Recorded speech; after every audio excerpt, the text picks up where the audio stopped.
अनुमोदन आप सभी के सुंदर भावों का और धन्यवाद देती हूं आपके पुरुषार्थ को।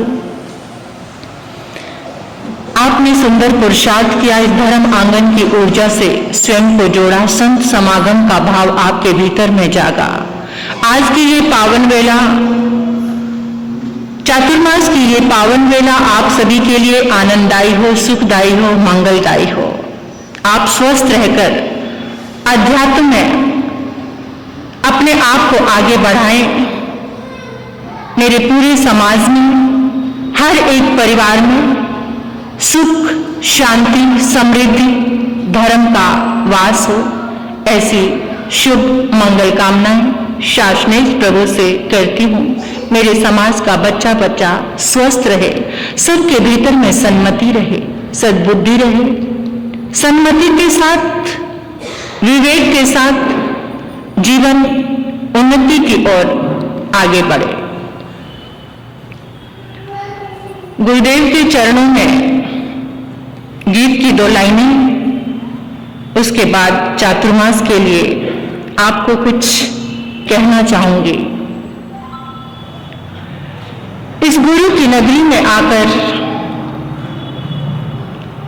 चातुर्मास का उत्साह कुछ और है। गुरुदेव की ऊर्जा को पाकर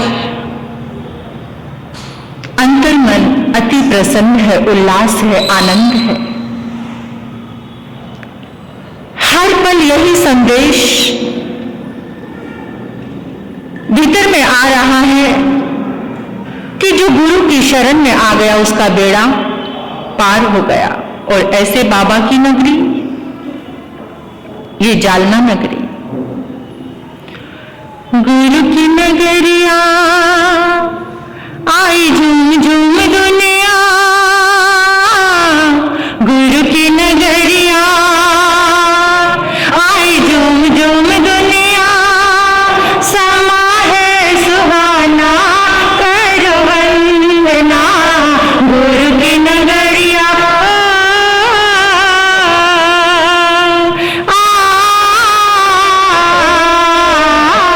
गुरु की नगरिया आई झूम झूम दुनिया।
की नगरिया आए झूम झूम दुनिया, गुरु की नगरिया आए झूमे सुहाना, कर वंदना समा है सुहाना, कर वंदना समा है सुहाना, कर वंदना गुरु की नगरिया।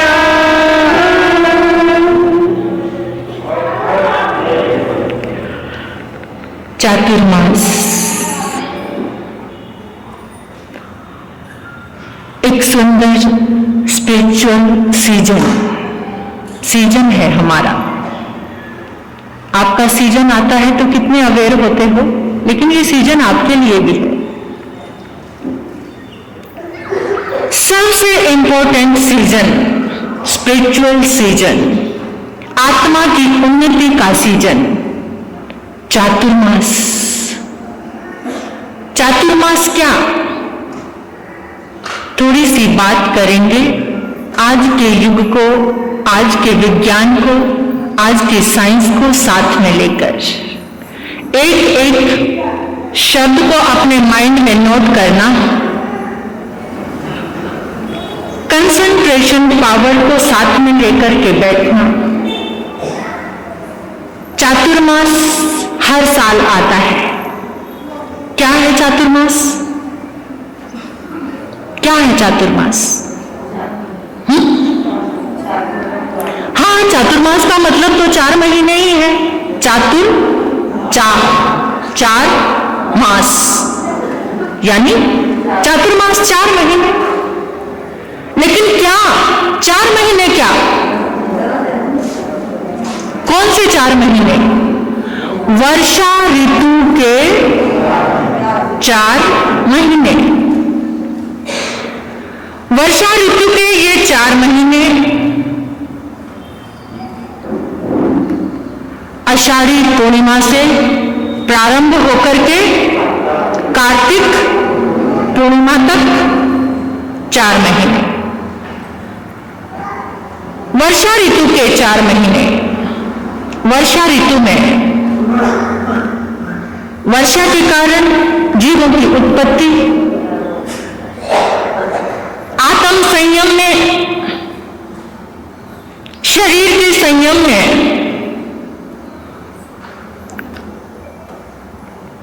जो दोष लगे उनसे बचने के लिए चातुर्मास की व्यवस्था आचार्यों ने की। वो भगवान महावीर ने की। किसने की? भगवान तो बहुत जगह से चातुर्मास में विहार कर गए थे, चले गए थे वो तो। पीछे इंसान की बुद्धि को देखते हुए, युग को, समय को देखते हुए आचार्यों ने चातुर्मास की व्यवस्था की। इस व्यवस्था को लेकर थोड़ी सी बात कर लेते हैं। पहले का जो समय था, सड़कें कच्ची होती थी, बरसात का पानी एक जगह रुक जाता था, रास्ते अवरुद्ध हो जाते थे, निगोद, काई, जीवों की उत्पत्ति। तो उसको देखते हुए ये व्यवस्था बनाई। हर धर्म के साधु संतों की चातुर्मास की व्यवस्था होती है।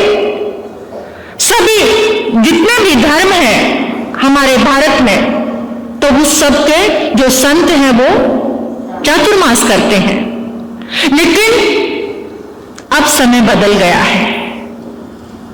कुछ संत तो 2 महीने का ही, जितने समय वर्षा ऋतु रहती है, बारिश रहती है, उतने समय चातुर्मास करते हैं, बाद में विहार कर जाते हैं। तो ऐसी ये परंपरा, ये हमारी व्यवस्था बहुत समय से चली आ रही है चौमासे की।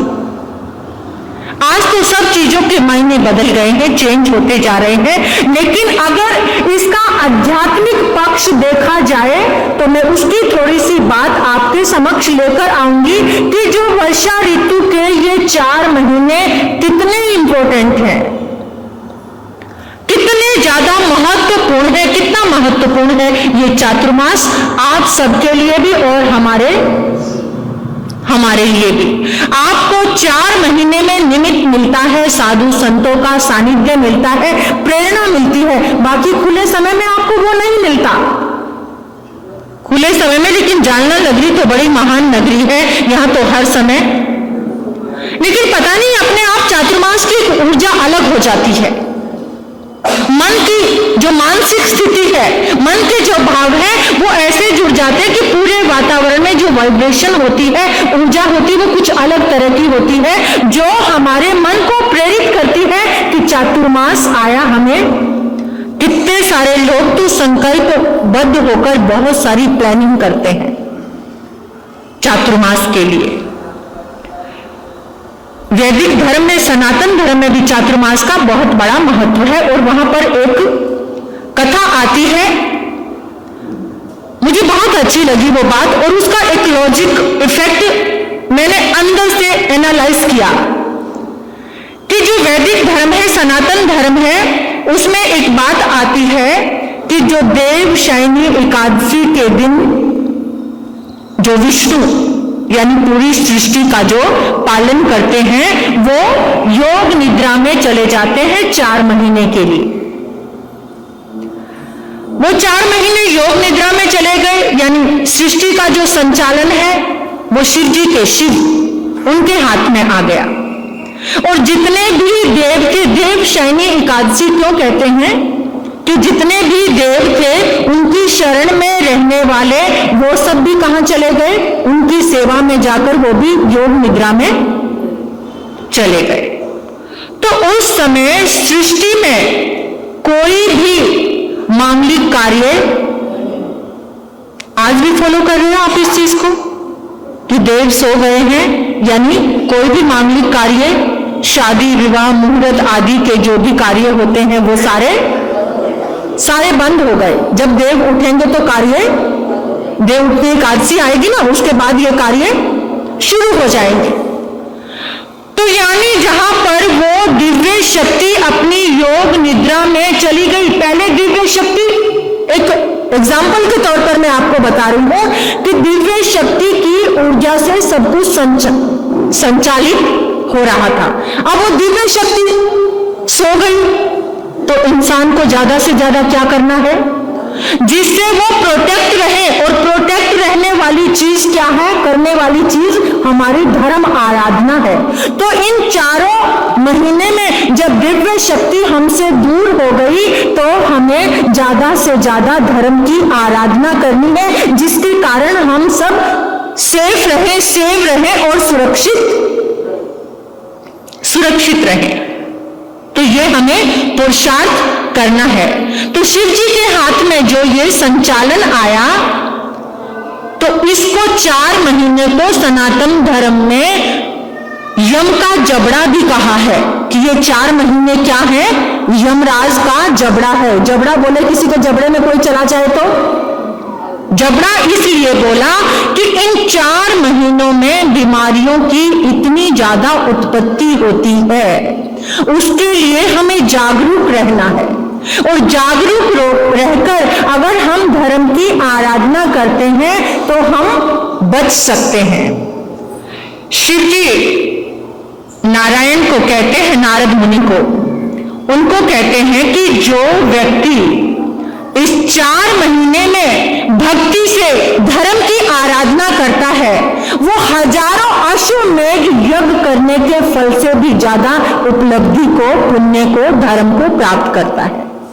ये सनातन धर्म की बात हो गई। आ जाओ जिन शासन में। जिन शासन, कितना विज्ञान है इसमें, कितने लॉजिक है इस जिन शासन में। परमात्मा की वाणी का एक एक अक्षर, एक एक कदम अगर हम चले तो उसमें साथ में साइंस चलती है, जिसे आज के बच्चों को चाहिए प्रैक्टिकल। चातुर्मास में हरी सब्जियों का त्याग बताया जाता है कि करना चाहिए। क्या कारण है? क्या कारण है? चातुर्मास में देखिए, आज से 200 साल पहले एलोपैथी नहीं थी, हजारों साल पहले आयुर्वेद भी नहीं था, नेचुरोपैथी भी नहीं थी, तब इंसान फिट कैसे रहते थे? ना आयुर्वेद था ना नेचुरोपैथी थी, तो लोग फिट कैसे रहते थे, स्वस्थ कैसे रहते थे? उनका रहने का ढंग, सोने का ढंग, खाने का ढंग विवेकपूर्ण था। जो सोना, उठना, खाना, पीना, वो सब क्या था? संयम के साथ। परमात्मा प्रभु महावीर ने एक बहुत बड़ा सिद्धांत हमें दिया है, आहार संयम। तो उस समय लोगों के पास संयम था। ये मॉडर्न मेडिकल साइंस तो 200 साल पहले भी नहीं थी।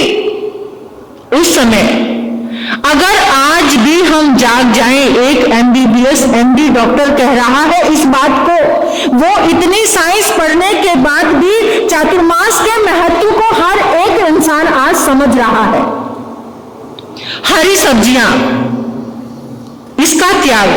सावन के महीने में हरी पत्तेदार सब्जियां नहीं खानी। क्यों? क्या कारण है? उसमें उसी रंग के वैसे ही जीव उत्पन्न हो जाते हैं। और हरी जो पत्तेदार सब्जियां होती हैं उसमें पानी क्या होता है? पानी ज्यादा। एक तो जीवों की उत्पत्ति, अगर शरीर विज्ञान को आयुर्विज्ञान की दृष्टि से देखा जाए तो ये 4 महीने की लॉजिक आप समझ लेना कि सावन के महीने में हरी पत्तेदार सब्जियां अगर हम खाते हैं तो हमारे अंदर बीमारी उत्पन्न होती है। और वो बीमारी क्या उत्पन्न होती है? उससे वात पित्त बढ़ता है, क्योंकि जो हमारे अंदर जठरा अग्नि है, अग्नि जो भोजन को पचाने वाली अग्नि है वो जठरा अग्नि होती है, तो उससे वो जठरा अग्नि मंद हो जाती, क्योंकि मौसम में नमी होती है तो अंदर भी नमी बढ़ जाती है। और नमी के साथ अगर पानी वाली चीजें, अगर पत्ते वाली ये अगर आप इसको ग्रहण करेंगे तो आपके भीतर अनेकों रोग उत्पन्न हो जाएंगे। तो इसलिए अगर शरीर को ठीक करना है, इसमें धर्म भी आ गया, क्योंकि पहले के जो लोग होते थे उनको धर्म के सिवा और कोई बात समझानी नहीं आती थी, शब्द भी बहुत कम होते थे। तो वो लोग क्या कहते थे कि ऐसा करोगे तो तुम्हें पुण्य लगेगा, अगर तुम फल वाली ये हरी पत्ते वाली सब्जी खाओगे तो तुम्हें पाप लगेगा। तो इससे लोगों को पुण्य और पाप का बड़ा डर रहता था, लेकिन आज के लोगों को नहीं है। पाप और पुण्य कहते क्या है? पाप और पुण्य सामने बताओ।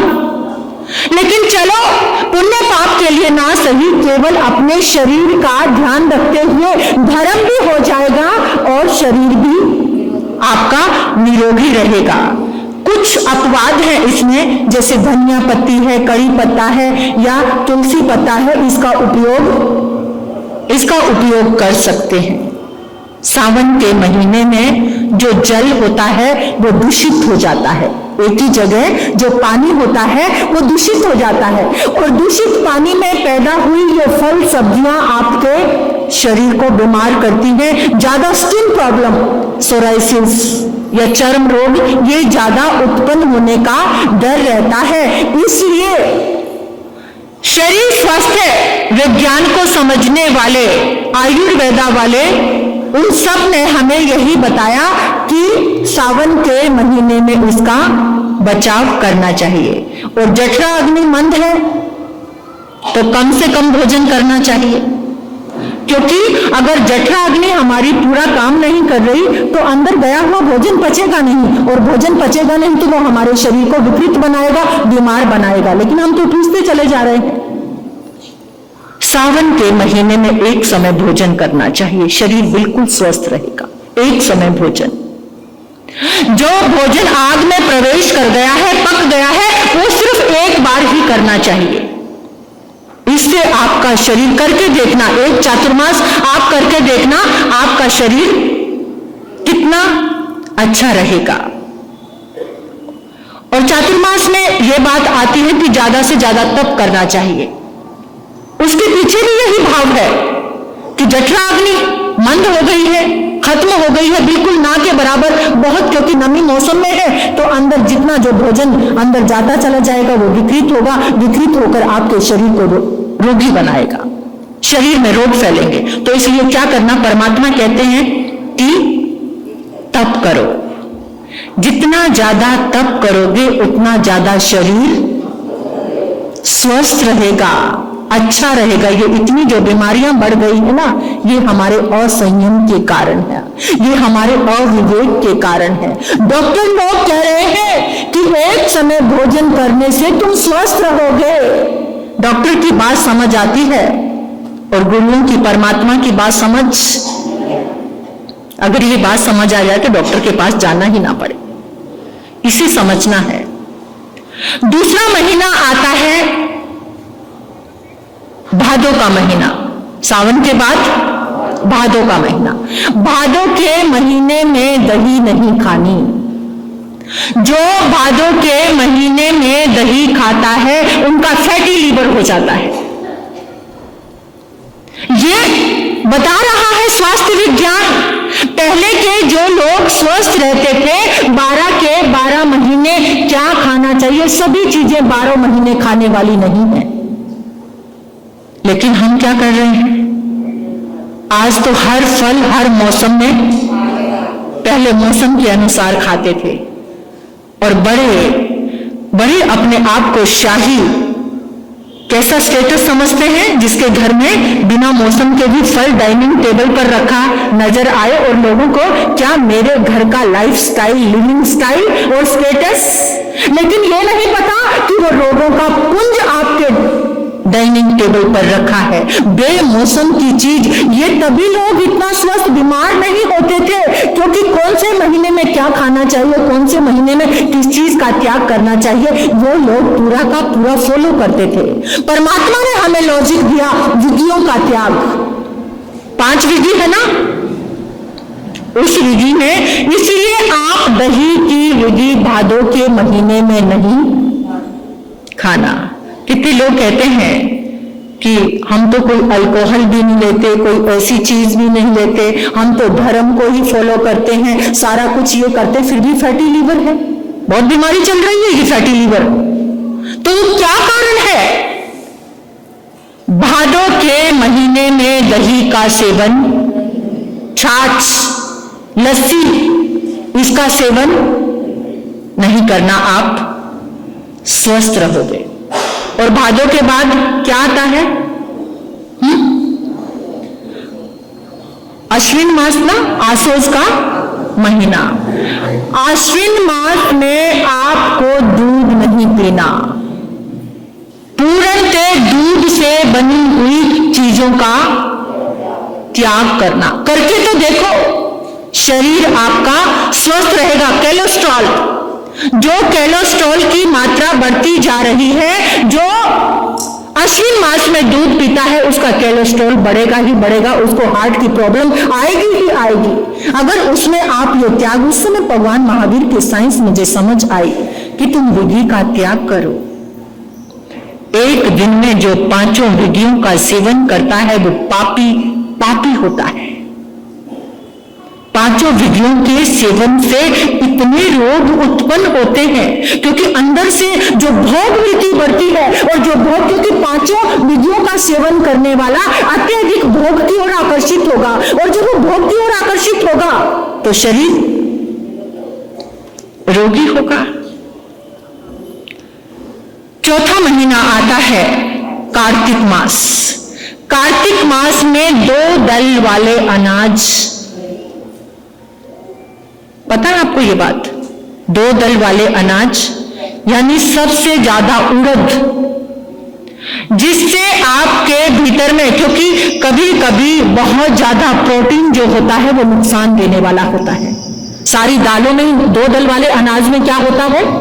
प्रोटीन ज्यादा होता है, और प्रोटीन ज्यादा होता है तो उसके कारण क्या होता है? वो ज्यादा सेवन करने से यूरिक एसिड, उसके करने से कार्तिक मास में अगर आप 2 दल वाले अनाज का त्याग करते हैं, देखो धर्म भी हो रहा है और शरीर भी, त्याग भी हो रहा है और शरीर भी स्वस्थ हो रहा है। तो उससे आपका यूरिक एसिड, जोड़ों का दर्द, कमर का दर्द, घुटनों का दर्द, इसमें आराम मिलेगा। चातुर्मास की कितनी बड़ी साइंस है शरीर को निरोग करने के लिए, अगर हम उसका ध्यान रखते हैं। और एक और कारण चातुर्मास आता है, चातुर्मास में जो सूर्य होता है वो दक्षिणायन में होता है, और जो दक्षिणायन सूर्य की नेगेटिव एनर्जी होती है उसमें, इसलिए दक्षिणायन में सूर्य है तो कोई शुभ मुहूर्त, शुभ काम, तो उसको पॉजिटिव बनाने के लिए हमें क्या करना है, हमें धर्म, अगर सूर्य दक्षिणायन में है तो कोई भी शुभ काम नहीं होते। आपको महाभारत का एक प्रसंग याद होगा कि जिस समय भीष्म पितामह तीरों की शैया पर थे तो पांडवों ने आकर विनंती की, पितामह कितना समय इस वेदना को सहन करेंगे, आपको तो इच्छा मृत्यु का वरदान है, आप अभी अपनी मृत्यु को बुला लीजिए। उस समय पितामह कहते हैं कि अभी सूर्य दक्षिणायन में है, जब सूर्य उत्तरायण में आएगा तभी मैं अपने प्राणों का, यानी सूर्य उत्तरायण में आता है, ऐसी बात है कि स्वर्ग में जाता है वो इंसान, यानी स्वर्ग में जाना क्या, उसकी मन, भावना, बुद्धि अच्छी हो जाती है। तो हमें सूर्य दक्षिणायन में है, ज्यादा से ज्यादा धर्म की आराधना, काम, क्रोध, लोभ, मोह, माया, इसको जितना ज्यादा हो सके कम करना है। खत्म तो नहीं होते लेकिन कम, जो जितना कामी व्यक्ति होगा उसको उतना ही ज्यादा उसके जॉइंट पेन होगा। ऐसा कुछ मैंने पढ़ा तो मुझे अच्छी लगी, जिसके पास जितना ज्यादा क्रोध होगा उसको बीपी की प्रॉब्लम, हाई बीपी की प्रॉब्लम होगी क्रोध के कारण, और जितना ज्यादा किसी के जीवन में लोभ होगा उसको डायबिटीज होगी। लोभ के कारण, लोभ की जो वृद्धि है वो डायबिटीज पैदा करती है। और जितना ज्यादा अहंकार होगा उतना ही ज्यादा साइकोलॉजिकल प्रॉब्लम्स यानी डिप्रेशन आएगा, जितना ज्यादा अहंकार होगा। तो ये चीजें किससे कम होंगी, ये चीजें हम चातुर्मास में ये धर्म की आराधना करने से ही ये चीजें कम होंगी। एक बात और मैं आपको कहना चाहती हूं, धर्म ध्वजा 14 स्वपन में एक क्या होती है, एक स्वपन कौन सा होता है माता का, धर्म ध्वजा। जिस घर के ऊपर धर्म ध्वजा लहराती है उस घर में डिप्रेशन नहीं आता।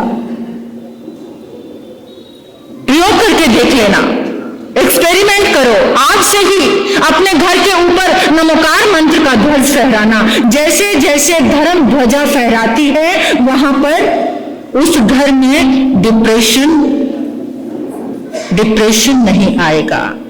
ध्वजा का फहराना मतलब धर्म ध्वजा जहां लहराती हो, हम किसी लहराती हुई ध्वजा को देखते हैं और उस ध्वजा के ऊपर अगर लिखा जाए नमो जिनाणं जिये भयाणं, ऐसी नमो जिनाणं जिये भयाणं लिखकर अगर ये धर्म ध्वजा, नमोकार मंत्र के रंगों की ध्वजा अगर आप अपने घर पर लहराते हैं तो आपके घर में डिप्रेशन,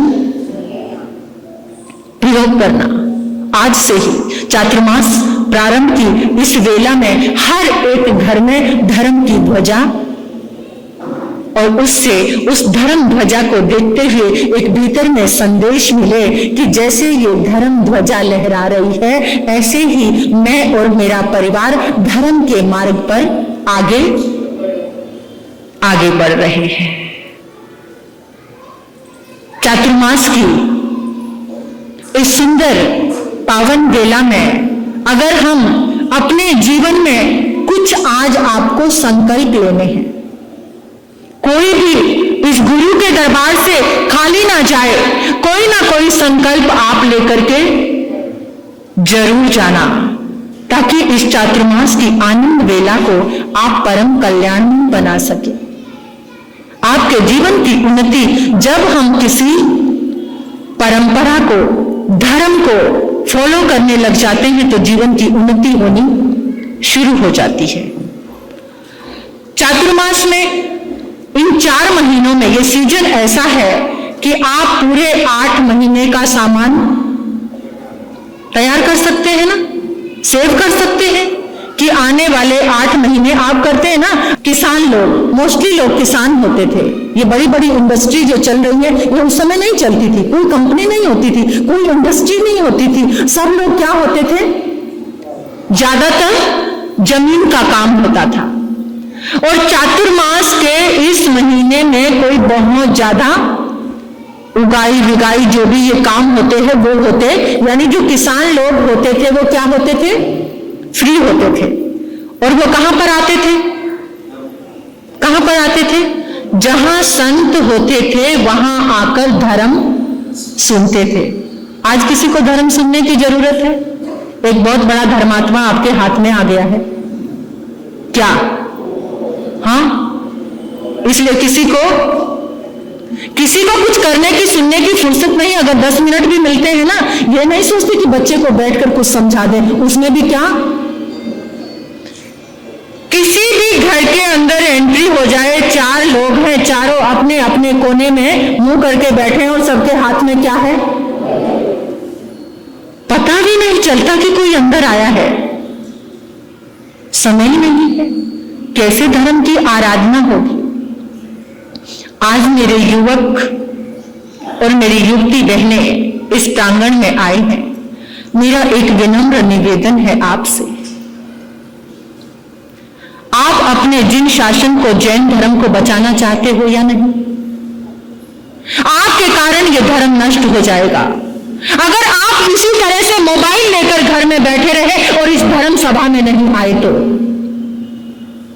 आप कारण बनोगे धर्म की हानि का। क्योंकि अगर धर्म जिंदा रह सकता है तो युवाओं के कंधों पर जिंदा रह सकता है, सांस ले सकता है धर्म। अगर आप समय निकालकर इस धर्म सभा में आओगे, ये धर्म सभा आपसे, आप बूढ़े लोगों को छोड़ देते हैं, रिटायर्ड लोग, पूरा रिटायर्ड फंड नजर आता है। आज तो रोशन है ये सभा आप लोगों से, आपकी युवाओं की ऊर्जा से। लेकिन मैं हमेशा कहती हूं, जिनको सुनते सुनते जो बूढ़े हो गए उनको और ज्यादा सुनने की आवश्यकता नहीं है। सुनने की आवश्यकता आप लोगों को है, आप लोगों को सुनने की आवश्यकता है। और आप सुनना नहीं चाहते, तुम सुनना नहीं चाहोगे तो तुम्हारे बच्चे क्या सुनेंगे? और फिर इस दिन पहले ही हम कितने लोग हैं, कितने लोग हैं हम, और उसमें भी आप लोग घर में बैठे रहते हैं। मोबाइल हाथ में आया, सुबह उठते हो, कोई काम नहीं, आधा 1 घंटा मोबाइल में घुसकर बिता देते हो। बाद में कुछ पश्चाताप होता है कि मैंने 1 घंटा वेस्ट कर दिया, 2 घंटे वेस्ट कर दिए। क्या देखा, क्या देखा? जो जरूरी, क्या कुछ भी देखने के लायक नहीं था वो देखा। जो देखने के, जो तुम्हारी आंखों की शक्ति को छीन लेगा, तुमने वो देखा। वो मत देखो जो तुम्हारी ज्योति को छीन ले, जो आने वाले समय में तुम्हें अंधा बना दे। ऐसा मत देखो। जो तुम्हें रोशनी दे, तुम्हारे चक्षु खोल दे, वो आकर देखो। वो गुरु के दरबार में आओ। मेरे पास बहुत ऊर्जा है, मैं ऐसा नहीं कहती, लेकिन इस गुरु दरबार में बहुत ऊर्जा है। ये साइंस ने प्रूव किया है कि एक बार जो गुरु के ओरे में प्रवेश करता है, हमारी बॉडी में 2 तरह के सेल होते हैं, एक व्हाइट सेल और एक रेड सेल। आप जब गुरु के ओरे में प्रवेश करते हो, कोई टॉनिक लिए बिना, कोई ड्राई फ्रूट्स खाए बिना, कोई जूस पिए बिना, कोई टैबलेट लिए बिना, आपकी बॉडी के 1500 व्हाइट सेल प्लस हो जाते हैं। साइंस ने प्रूव किया है, मेरी बात नहीं है। जब तुम किसी गुरु के ओरे में, सज्जन व्यक्ति के ओरे में प्रवेश करते हो, तभी तो मंगल पाठ सुन के लोग स्वस्थ होते हैं। डॉक्टर की दवा कई बार काम नहीं कर पाती और मंगल पाठ से स्वस्थ हो जाते हैं, क्योंकि वो गुरु के ओरे से निकले धर्म के अक्षर तुम्हें स्वस्थ कर देते हैं। कैसे? वो 1500 व्हाइट सेल बढ़ने शुरू हो जाते हैं, और व्हाइट सेल बढ़े तो रोग। और जब तुम कोई भी ना देखने वाली चीज मोबाइल में देखते हो, अश्लील वीडियोस, तुम्हारी बॉडी के 1600 व्हाइट सेल माइनस हो जाते हैं। माइनस याद रखना इस बात को। इसलिए इतने रोग बढ़ रहे हैं, जवानी में लोग बूढ़े दिख रहे हैं, शरीर की शक्ति खत्म हो रही है। इसलिए मेरा आपसे निवेदन है, अपने धर्म को बचाओ, इस जैन धर्म को बचाओ, धर्म स्थानों में आओ, जरूर कोई ना कोई अक्षर तुम्हारे यहां जाएगा। और तुम्हें अगर नहीं भी गया कोई बात नहीं, किसी का बोलने का लहजा आपको पसंद नहीं आया, गुरु की ऊर्जा में तो बैठोगे। मैंने देखा गुरुदेव श्री उमेश मुनि जी महाराज साहब जब मंगल पाठ देते थे, आगे के 10 लोग बैठे सुन सकते थे। 10 लोग, आवाज नहीं जाती थी, लेकिन भी उस मंगल पाठ की ऊर्जा को लेने के 10-10 हजार लोग होते थे। क्या गुरु की आवाज तो सुनाई नहीं दे रही, लेकिन श्रद्धा थी। ऐसी श्रद्धा अपने भीतर में पैदा करो। आज प्रतिज्ञा करके जाओ कि इस चातुर्मास के एक दिन भी आप मिस नहीं करोगे इस प्रवचन सभा को रोशन। अपने धर्म को बचाओगे। हमारा काम है बोलना, हम तो कहते रहेंगे, और ये काम की तरह नहीं बल्कि एक हृदय के भावों से मेरा भाव होता है। जो मेरे जीवन में है मैं चाहती हूँ वही आपको बोलूं, जो मैं फॉलो कर रही हूँ वही आपको कहूं। अन्यथा कोई उपदेश प्रवचन मुझे नहीं आता देना, और ना मैं देना चाहती, मैं काबिल नहीं हूँ कोई प्रवचन देने के लिए। मेरे जीवन में दो चार बातें हैं, इस चातुर्मास में आपके समक्ष वो शेयर करूंगी। जो श्रद्धा, जो विश्वास मुझे जिन शासन के लिए है, मैं चाहती हूं वो आपके जीवन में आए, आपके जीवन से ट्रांसफर होकर आपके बच्चे में आएगा। आपका घर संस्कारों से रोशन होगा। आपके घर में जिन शासन जिंदा रहेगा। बचाना है जैन धर्म को या नहीं, या मोबाइल की शरण में जाकर नष्ट करना है? बोलो। तुम्हारे जीवन को छीनने वाला है ये मोबाइल। परमात्मा कहते हैं अतिकरम व्यतिकरम, अतिचार अनाचार। अनाचार से जोड़ने वाला कौन है? अतिचार से जोड़ने वाला कौन है? ये मोबाइल है। अतिक्रमण कर रहे हो तुम इसका, इसलिए अतिक्रमण। संयम में रहकर उपयोग नहीं है। अतिक्रमण करने वाला रोता है, कुछ हाथ नहीं लगता। समय पे ये कुछ चर्चाएं आपके समक्ष आएंगी। कल गुरु पूर्णिमा है।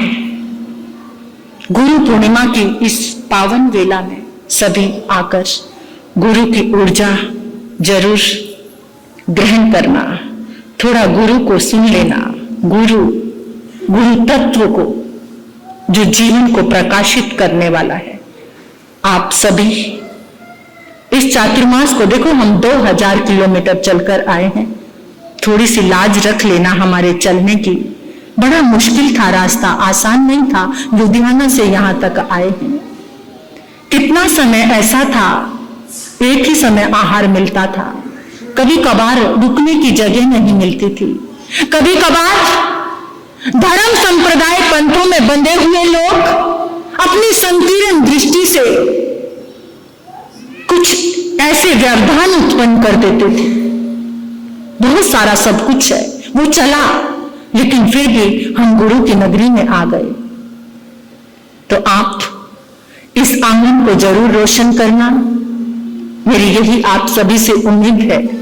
और सबसे निवेदन भी है कि अपने धर्म को बचाने वाले बनो, इस जिन शासन को ऊपर ले जाने वाले बनो।